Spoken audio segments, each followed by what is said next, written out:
आज की इस गहन चर्चा में हम एक ऐसे विचार पर बात करने वाले हैं जिसने हमारे सोचने, सीखने और दुनिया को देखने के नजरिए को ही पूरी तरह से पलट कर रख दिया। बिल्कुल। और हम बात कर रहे हैं प्रयोजनवाद की, जिसे अंग्रेजी में प्रैग्मेटिज्म कहा जाता है। हाँ, और अक्सर जब हम दर्शन या फिलॉसफी जैसे शब्द सुनते हैं तो दिमाग में बड़ी बड़ी भारी भरकम और किताबी बातें आने लगती हैं। जी, जिनका असल जिंदगी से कोई लेना देना नहीं लगता। सही कहा। लेकिन आज जिस दर्शन पर हम चर्चा कर रहे हैं वो बिल्कुल जमीन से जुड़ा है। इसका सीधा सवाल ये है कि क्या ये विचार मेरी असल जिंदगी में काम आ रहा है? एकदम सही। और आज का हमारा एक खास मिशन भी है ना? जी हाँ, आज का मिशन इस पूरी फिलॉसफी को उसी सटीक क्रम में डिकोड करना है जिसमें इसे हमारे स्रोत में प्रस्तुत किया गया है। इसका एक खास कारण है, ये क्रम इस जटिल विषय को इतनी खूबसूरती से खोलता है कि चाहे कोई अपनी बौद्धिक जिज्ञासा शांत करना चाह रहा हो या किसी बड़ी परीक्षा की तैयारी कर रहा हो, ये जानकारी सबसे सुलभ हो जाती है। तो चलिए बिल्कुल शुरुआत से शुरू करते हैं। किसी भी विचार को समझने के लिए ये जानना बहुत जरूरी है कि वो आया कहाँ से और उसे लाने वाले कौन थे। बिल्कुल। स्रोत सामग्री बताती है कि इस प्रयोजनवाद के दर्शन के पीछे मुख्य रूप से 3 बड़े विचारकों का हाथ है: Charles Sanders Peirce, William James और जॉन ड्यूई। जी, और अगर हम इसके समय और स्थान पर गौर करें तो इसकी औपचारिक शुरुआत वर्ष 1905 में उत्तर अमेरिका से मानी जाती है। 1905 उत्तर अमेरिका। हाँ। अब यहाँ एक दिलचस्प बात यह है कि ये कोई मामूली ऐतिहासिक तथ्य नहीं है। जो लोग यूजीसी नेट, पीजीटी या पीएचडी एंट्रेंस जैसी उच्च स्तरीय परीक्षाओं को करीब से देखते हैं, उन्हें पता होगा कि ये बुनियादी तथ्य बार बार पूछे जाते हैं। मतलब ये सिर्फ रटने वाले फैक्ट्स नहीं हैं। बिल्कुल नहीं। ऐसा इसलिए है क्योंकि 1905 के उस दौर का उत्तरी अमेरिका तेजी से हो रहे औद्योगिक और सामाजिक बदलावों से गुजर रहा था। पुरानी मान्यताएं टूट रही थीं। तो एक ऐसे नए दर्शन की जरूरत थी जो उस तेजी से बदलती दुनिया के काम आ सके। एकदम सही पकड़े आप। ये पृष्ठभूमि जानना वाकई जरूरी था। तो इसका मतलब ये हुआ कि प्रयोजनवाद कोई हवाई बात नहीं थी, बल्कि अपने समय की एक बहुत बड़ी जरूरत थी। हाँ, बिल्कुल जमीनी जरूरत। अब आते हैं इस दर्शन के सबसे मुख्य शिक्षण पर। स्रोत के अनुसार इसका पूरा दारोमदार परिवर्तन के विचार पर टिका है। कहा गया है कि दर्शन ही परिवर्तन है। जी, लेकिन एक मिनट, पारंपरिक रूप से तो हमने यही सुना है कि सत्य हमेशा शाश्वत होता है, कभी नहीं बदलता। फिर ये दर्शन सब कुछ बदलने की बात क्यों कर रहा है? What's fascinating here is कि ये विचार बिल्कुल नया नहीं है। स्रोत सामग्री में इसे बहुत ही सटीक तरीके से प्राचीन यूनानी विचारक हेराक्लिटस के सिद्धांत से जोड़ा गया है। हेराक्लिटस? हाँ, हेराक्लिटस ने एक बहुत ही गहरी बात कही थी कि कोई भी इंसान कभी भी एक ही नदी में 2 बार कदम नहीं रख सकता। क्योंकि जब तक वो दूसरी बार कदम रखेगा तब तक वो पानी आगे बह चुका होगा और नदी बदल चुकी होगी। एकदम सही। और वो इंसान खुद भी पहले वाला इंसान नहीं रहेगा। प्रयोजनवाद इसी विचार को अपना आधार बनाता है। मतलब सब कुछ बदल रहा है। हाँ, ये मानता है कि वास्तविकता कभी भी स्थिर या रुकी हुई नहीं रहती। दुनिया एक बहती हुई नदी की तरह है। जो सच कल था या जो विचार कल उपयोगी था, वो आज की बदलती परिस्थितियों में शायद किसी काम का न रहे। तो किसी भी अंतिम या शाश्वत सत्य को खोजने के बजाय हमें इस निरंतर बदलाव को स्वीकार करना चाहिए। बिल्कुल, ये तो बहुत ही व्यावहारिक बात है। अगर सब कुछ बदल रहा है तो हमारे विचारों को भी बदलना ही चाहिए। अब थोड़ा इसके शाब्दिक अर्थ पर जाते हैं। ये जो शब्द है प्रैग्मेटिज्म, स्रोत बताता है कि इसकी जड़ें ग्रीक भाषा में हैं। हाँ, इस शब्द की उत्पत्ति 2 ग्रीक शब्दों से हुई है। पहला है प्रैग्मा, जिसका सीधा सा अर्थ है एक्शन, क्रिया या कोई भी काम जो हम करते हैं। एक्शन, ठीक है। और दूसरा शब्द है प्रैग्मेटिकोस, जिसका मतलब है यूटिलिटी यानी उपयोगिता। अगर इसे हम रोजमर्रा की जिंदगी से जोड़कर देखें तो बात बहुत साफ हो जाती है। मान लीजिए मैंने बाजार से बहुत पैसे खर्च करके एक बेहद सुंदर और एडवांस दिखने वाली मशीन खरीदी। हाँ, एक महंगी मशीन। लेकिन जब मैं उसे घर लाया तो वो मेरा कोई काम आसान नहीं कर रही, मेरी किसी समस्या को नहीं सुलझा रही। तो इस दर्शन के हिसाब से उस मशीन का, चाहे वो कितनी भी महंगे क्यों ना हो, कोई मूल्य नहीं है। बिल्कुल कोई मूल्य नहीं है। यानी एक्शन और उपयोगिता दोनों का साथ होना सबसे जरूरी है। ये बहुत ही बेहतरीन उदाहरण दिया आपने। प्रयोजनवाद यही कहता है कि कोई भी विचार, सिद्धांत या वस्तु तभी तक सत्य या सही है जब तक वो इंसान के लिए उपयोगी है। उपयोगी होना ही सत्य होना है। जी, और यहीं से इस दर्शन की एक और सबसे क्रांतिकारी अवधारणा जन्म लेती है, जिसे हम लर्निंग बाय डूइंग या करके सीखना कहते हैं। हाँ, नोट्स में प्रयोगात्मकता या एक्सपेरिमेंटलिज्म पर बहुत जोर दिया गया है, लेकिन मैं ये सोच रहा था कि पारंपरिक पढ़ाई में तो हम पहले सिद्धांत पढ़ते हैं, फिर उसे लागू करते हैं। ये दर्शन इसे कैसे पलटता है? देखिए, प्रयोजनवाद मानता है कि ज्ञान कभी भी बाहर से दिमाग में नहीं भरा जा सकता। प्रयोगात्मकता का सिद्धांत ये स्पष्ट करता है कि मनुष्य को पहले एक्शन या प्रयोग करना चाहिए। मतलब पहले काम करो। हाँ, जब हम कोई काम करते हैं तो उसका कुछ परिणाम या आउटकम आता है। उस परिणाम से हम जो सीखते हैं वही असली ज्ञान है। मतलब ये कुछ वैसा ही है जैसे साइकिल चलाना सीखना। कोई दुनिया भर की किताबें पढ़ ले कि पेडल कैसे मारना है, बैलेंस कैसे बनाना है। लेकिन जब तक साइकिल पर बैठकर गिरेंगे नहीं, तब तक साइकिल चलाना नहीं सीख सकते। बिल्कुल, पहले प्रयोग होगा, फिर जो नतीजे मिलेंगे उनके आधार पर नियम या सिद्धांत बनेंगे। ये दर्शन पहले से बने बनाए नियमों में दुनिया को ढालने की कोशिश नहीं करता, बल्कि दुनिया के अनुभवों से नए नियम बनाता है। Here's where it gets really interesting, क्योंकि प्रयोजनवाद सिर्फ एक सीधा साधा विचार नहीं है। स्रोत सामग्री गहराई में जाकर इसके 4 अलग-अलग रूपों की बात करती है। जी, 4 मुख्य रूप। ऐसा लगता है जैसे इस एक दर्शन ने जीवन के हर पहलू को छूने की कोशिश की है। अगर हम पहले रूप की बात करें तो वो है मानवीय प्रयोजनवाद, जिसे हम ह्यूमनिस्टिक प्रैग्मेटिज्म भी कह सकते हैं। ये रूप पूरी तरह से मानव के इर्द गिर्द घूमता है। इसका मानना है कि जो भी चीज इंसान के जीवन को बेहतर बनाती है, मानव कल्याण करती है और हमारी इच्छाओं की पूर्ति करती है, वही सत्य है। अच्छा, यानी इसका फोकस इस बात पर है कि किसी भी विचार का अंतिम लक्ष्य इंसान को संतुष्टि देना होना चाहिए। एकदम सही। और दूसरा रूप थोड़ा अलग दिशा में जाता है। नोट्स इसे प्रायोगिक प्रयोजनवाद या एक्सपेरिमेंटल प्रैग्मेटिज्म कहते हैं। अगर मानवीय रूप भावनाओं और संतुष्टि की बात करता है, तो क्या ये प्रायोगिक रूप विज्ञान की भाषा बोलता है? काफी हद तक।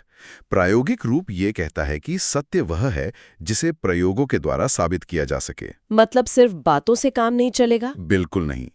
यह सिर्फ किसी के कह देने भर से या पुरानी परंपरा होने के कारण किसी बात को सच नहीं मानता। जिस चीज को वैज्ञानिक तरीके से परखा जा सके, जिसके परिणाम स्पष्ट रूप से देखे जा सकें, बस उसी पर विश्वास किया जाना चाहिए। इसके बाद जो तीसरा रूप है, वो मुझे सबसे ज्यादा चौंकाने वाला लगा। इसे जैविक प्रयोजनवाद या बायोलॉजिकल प्रैग्मेटिज्म कहा गया है और इसका सीधा कनेक्शन चार्ल्स डार्विन के विकासवाद के सिद्धांत से बताया गया है। हाँ, थ्योरी ऑफ इवोल्यूशन। तो दर्शन और बायोलॉजी का ये तालमेल कैसे काम करता है? ये सच में एक अद्भुत दृष्टिकोण है। इसके मुख्य समर्थक जॉन डुई और विलियम जेम्स थे।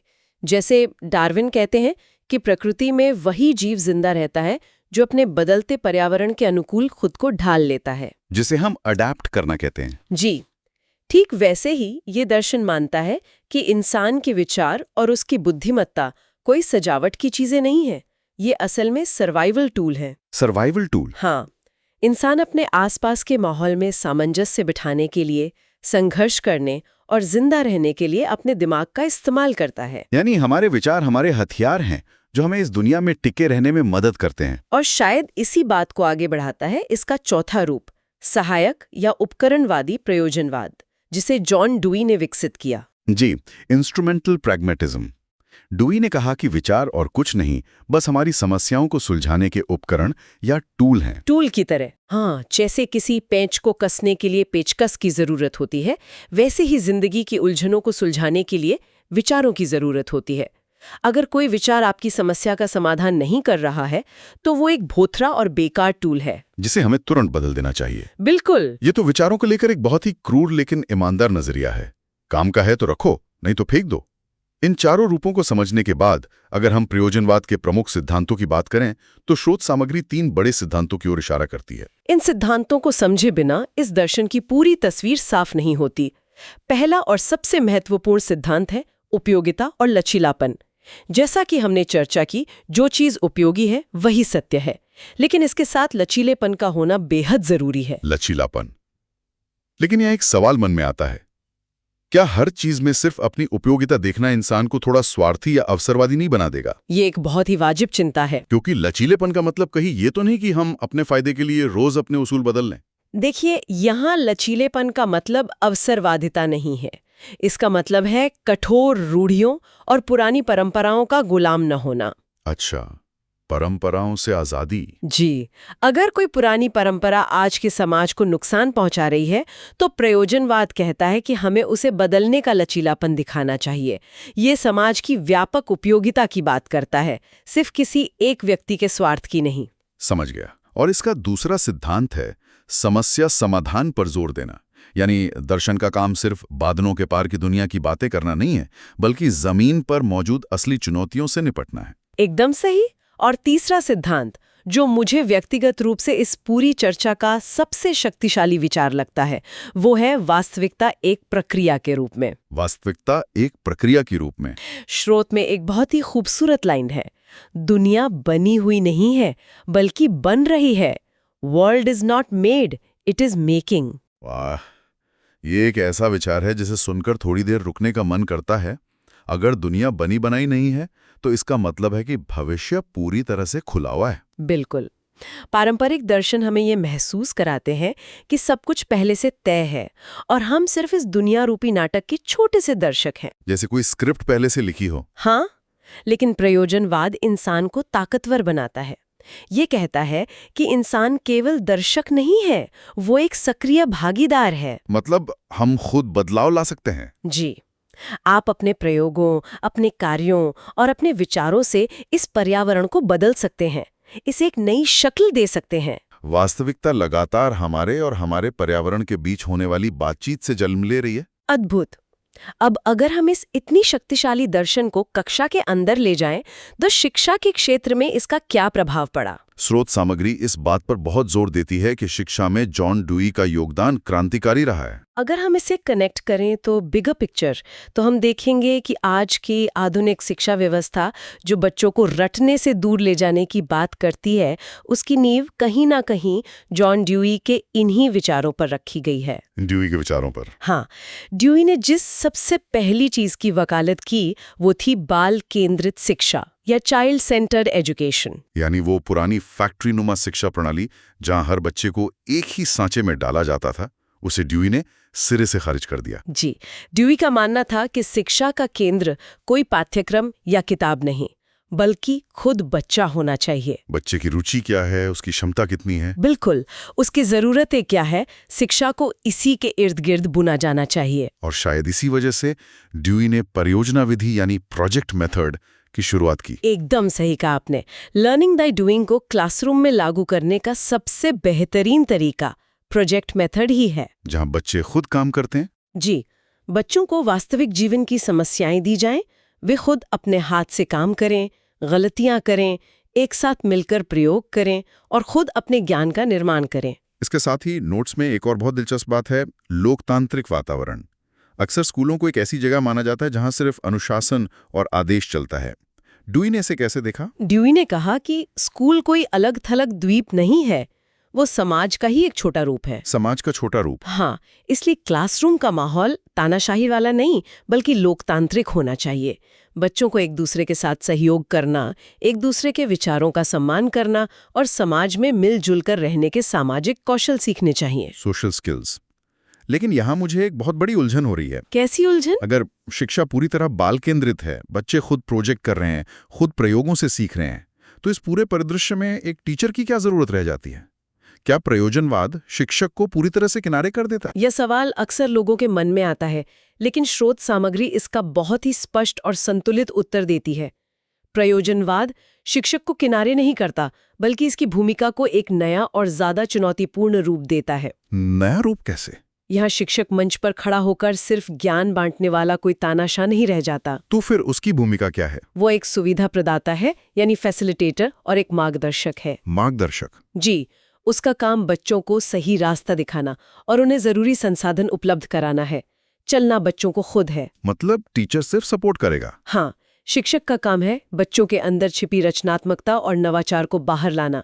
साथ ही शिक्षक को एक सामाजिक सुधारक के रूप में भी देखा गया है, जो बच्चों को समाज के अनुकूल ढलने में मदद करता है। बिल्कुल, ताकि वे तेजी से बदलते समाज में एक जिम्मेदार नागरिक बन सकें। So what does this all mean? हमने इतिहास समझ लिया, सिद्धांत समझ लिया, शिक्षा में इसका प्रभाव देख लिया, लेकिन जो लोग इस जानकारी को किसी परीक्षा या टेस्ट के नजरिए से देख रहे हैं, उनके लिए स्रोत सामग्री ने कुछ बहुत ही महत्वपूर्ण प्रश्नों का एक संक्षिप्त सार दिया है। जी, एक क्विक रिकैप बहुत जरूरी है। चलिए देखते हैं कि इस पूरे दर्शन को सवालों के रूप में कैसे परखा जाता है। स्रोत में पहला मुख्य प्रश्न ये है कि प्रयोजनवाद के जनक कौन माने जाते हैं। और जैसा कि हमने शुरुआत में चर्चा की थी, इसका जवाब संस्थापकों के 3 नामों में छिपा है: Charles Sanders Peirce, William James और जॉन ड्यूई। परीक्षाओं में विकल्प के तौर पर अक्सर इन तीनों में से कोई एक नाम दिया जाता है। बिल्कुल। दूसरा महत्वपूर्ण प्रश्न जो अक्सर पूछा जाता है वो है कि प्रयोजनवाद के अनुसार सत्य क्या है। और इस पूरी चर्चा का जो निचोड़ निकला है वो इसका उत्तर है: सत्य वो है जो व्यवहार में काम करे। जो चीज़ उपयोगी है, जिसके नतीजे हमारे हक में हैं, वही सत्य है। सत्य कोई आसमान में लटकी हुई फिक्स चीज नहीं है। एकदम सही। और तीसरा प्रश्न शिक्षा से जुड़ा है। प्रयोजनवाद में शिक्षण की किस विधि पर सबसे ज्यादा जोर दिया गया है? इसका जवाब है परियोजना विधि या प्रोजेक्ट मेथड, क्योंकि यही वो तरीका है जो बच्चों को खुद करके सीखने का मौका देता है। बिल्कुल। इन 3 प्रश्नों को अगर कोई ध्यान में रखे तो प्रयोजनवाद का पूरा ढांचा उसके दिमाग में स्पष्ट रहेगा। ये पूरी चर्चा सच में एक आंखें खोल देने वाला अनुभव रही। अगर हमें इस पूरे दर्शन को सिर्फ एक विचार में समेटना हो तो वो ये है कि जिंदगी कोई पहले से लिखी हुई स्क्रिप्ट नहीं है। बिल्कुल नहीं। हमें अपनी बुद्धि और विचारों को एक टूल की तरह इस्तेमाल करना है, पुरानी रूढ़ियों को तोड़ना है और जो हमारे समाज और हमारे जीवन के लिए आज उपयोगी है उसे ही अपनाना है। This raises an important question.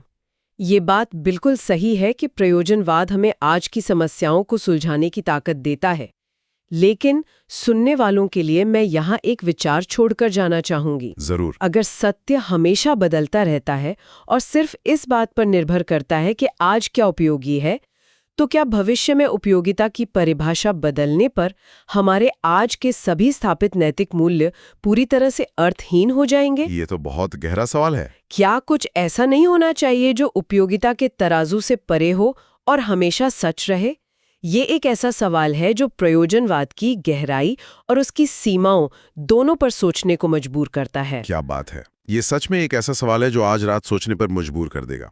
एक तरफ बदलाव की जरूरत और दूसरी तरफ नैतिकता का ठहराव। खैर, सोचने के लिए तो बहुत कुछ है, लेकिन आज के हमारे इस सत्र को हम यहीं विराम देते हैं। जी। अंत में हम अपने उस विशेष श्रोता का तहे दिल से आभार व्यक्त करना चाहते हैं जिन्होंने स्रोत सामग्री के इस सटीक अनुक्रम पर आधारित इस विस्तृत चर्चा का अनुरोध किया था। आपकी इस तरह की बौद्धिक जिज्ञासा ही इस शो को दिशा देती है और हमें जटिल विषयों को इतनी गहराई से सामने लाने के लिए प्रेरित करती है। बहुत बहुत धन्यवाद। हमारे साथ इस यात्रा में शामिल होने के लिए शुक्रिया। ज्ञान और विचारों की इस दुनिया में फिर मुलाकात होगी।